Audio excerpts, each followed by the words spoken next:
मुंबई महानगरपालिकेतील सभागृह नेते गणेश खनकर आपल्यासोबत आहेत. आपण त्यांच्याशी बातचीत करतोय. सर, काल गाड्यांचा मुद्दा जो आहे तो प्रामुख्याने चर्चेत आलेला आहे. या सगळ्या मुद्दा चर्चेत आल्यानंतर आता सत्ताधाऱ्यांची काय भूमिका आहे? बघा, आमची भूमिका अशी आहे की आमच्यापैकी कुणीही पत्र देऊन किंवा लेखी स्वरूपात या गाड्या द्या म्हणून मागणीच केलेली नव्हती. काल एक बातमी काय प्रसिद्ध होते आणि त्याची पूर्ण शहानिशा न करता, माहिती न घेता ज्या पद्धतीनं काल ही बातमी चालवली गेली, तर सर्वात प्रथम गटनेत्यांच्या बैठकीमध्ये या पद्धतीचा त्रास होतो आणि ही गाडी बदलली पाहिजे म्हणून मागणी कोणी केली असेल तर ती किशोरीताई पेडणेकरांनीच केली. बंगला कोणी मागितला तो किशोरीताई पेडणेकरांनीच मागितला. सुरक्षा रक्षक महापौरांसारखा मिळाला पाहिजे म्हणून मागणी कुणी केली तर किशोरीताई पेडणेकरांनीच केली. आणि कालसुद्धा त्यांनी हा विषय निघाल्यानंतर पलटी मारली. मुळात ह्या गाड्या घेण्याचा प्रस्ताव हा प्रशासनाचा होता. जानेवारी महिन्यामध्ये त्यांनी ज्या गाड्या दिल्या होत्या त्याच गाड्या आम्ही वापरतोय. आम्हाला हे कळलं होतं की ज्या गाड्या त्या आम्हाला दिलेल्या आहेत त्या मुळात अधिकाऱ्यांच्या गाड्या होत्या. नवीन आम्ही प्रस्ताव आणल्यानंतर त्या गाड्या अधिकाऱ्यांना देऊ आणि मग या आम्ही ऐकूनच होतो, आम्ही काही मागणी तर केलेली नव्हती. पण काल एका वृत्तपत्रामध्ये बातमी काय येते आणि त्यानंतर तुम्ही दिवसभर याच्यावर चर्चा केली. या गाड्या विकत घेतल्या जात नाहीत. या वेटलिस्टच्या गाड्या आहेत. आम्ही आत्ता जी गाडी वापरतोय ती सुद्धा वेटलिस्टचीच गाडी आहे.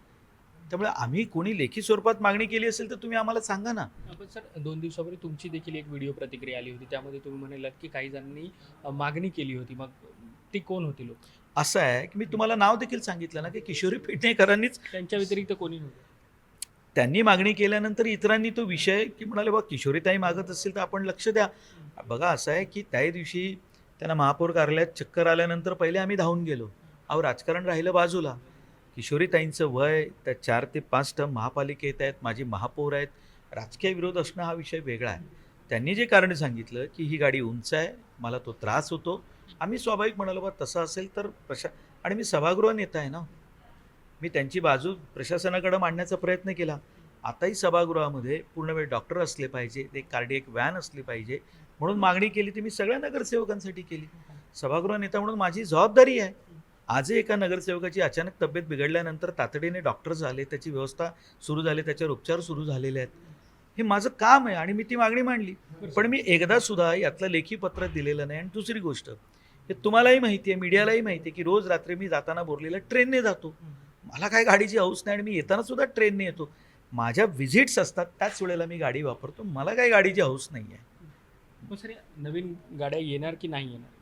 ते प्रशासन ठरवेल. आम्ही काही मागणी केलेलीच नव्हती ना. मुळात प्रशासनाकडे आता 16 गाड्यांची कमतरता आहे. त्यांना गाड्या घ्यायच्याच होत्या आणि त्यातली ही प्रोसेस आहे. आम्ही तर काही समोरनं कोणाकडे बोललो नव्हतो की आम्हाला द्या का आमचं आहे. मला देखील हे तुम्ही जसं कळलं तसं मलाही कळलं होतं की त्या नवीन क्रिस्टा गाड्या येणार आहेत. हे मलाही कळलं होतं. आता ही प्रत्येक बातमी येते की क्रिस्टा गाड्या नवीन देणार आणि विकत घेतले अहो, आम्ही असं कुठेही म्हटलेलं नाही आहोत. मग आमचा संबंध यात आला कुठे?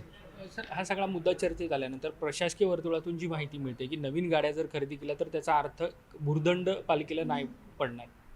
अहो, मी काल पण हे सांगितलं. मला काल पत्रकारांनी विचारलं माझ्या मी पळालो नाही. मी मीडियाला समोर गेलो. मी जनतेसमोर जाईन. अहो, मुळात असं आहे की त्या गाड्यांचं जे कॉन्ट्रॅक्ट आणि वेटलीज आहे त्याचं कॉस्ट एकच आहे.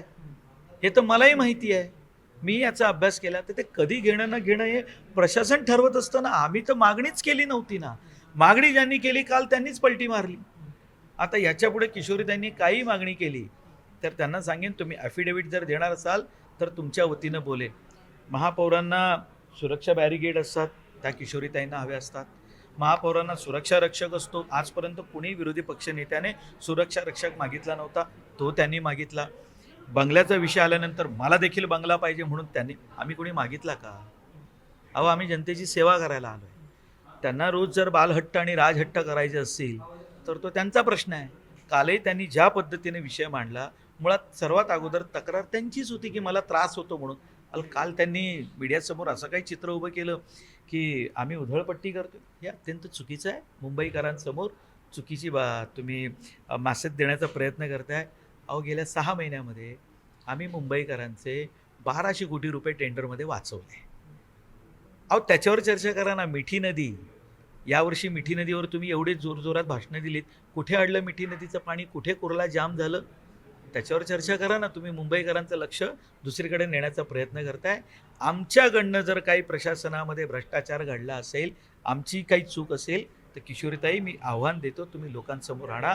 पण मुंबईकरांना चुकीची माहिती देऊ नका, एवढीच तुम्हाला विनंती करतो. धन्यवाद सर ही सगळी बातचीत केल्याबद्दल. व्हिडिओ जर्नलिस्ट कल्पेश सावर्डेकरसह मी देवेंद्र कोलटकर, NDTV मराठी, मुंबई.